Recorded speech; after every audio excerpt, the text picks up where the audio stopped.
Uh, may question na naman tayo for today, no? How to pay Aleco electric bill using GCash. Okay, napakadali lang.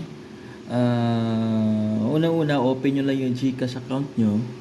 Pagkatapos, pag na-open nyo na siya, ito na magiging hitsura. Punta kayo dito sa bills. Yan. Pag napunta kayo ng bills, punta kayo dito sa electric utilities, may bandang kaliwa. Andito sa taas, ayan. Ito, yan ay Aleco, yan ay electric utilities. Okay, click nyo yan. Okay.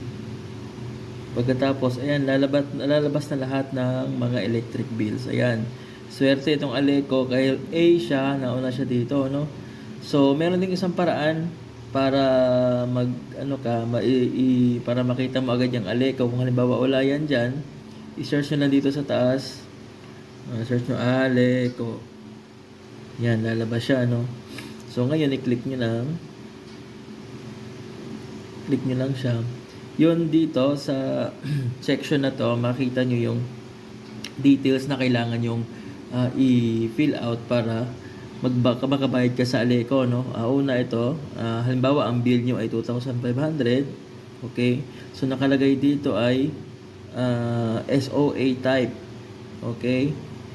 Ilagay nyo lang dyan yung SOA type nyo. Alagay Aleco SOA. Yan. Yung account number nyo. So, halimbawa, kung hindi nyo pa alam yung account number nyo, nasa resibo yun, no? I-check nyo lang yung mga resibo nyo ng kuryente. Nandun yun sa pinakataas ang account number. So, halimbawa, nakita nyo na yung account number nyo, isulat nyo lang dyan. Okay? Halimbawa, yan ang account number nyo. Tapos yung account name. Kung anong pangalan mayroon kayo dyan, ilagay nyo dyan. At saka yung invoice na number.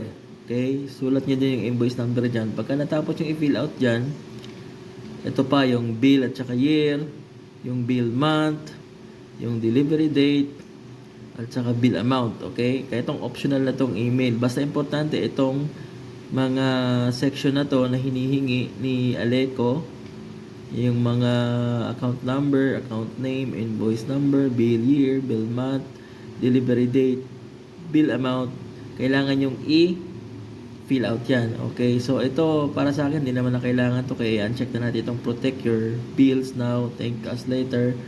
Para sa akin, hindi na importante yan, so i-uncheck ko yan, sabay click yung next. Okay, pag kinlek nyo yung next, tuloy-tuloy na po yan. Okay, salamat po.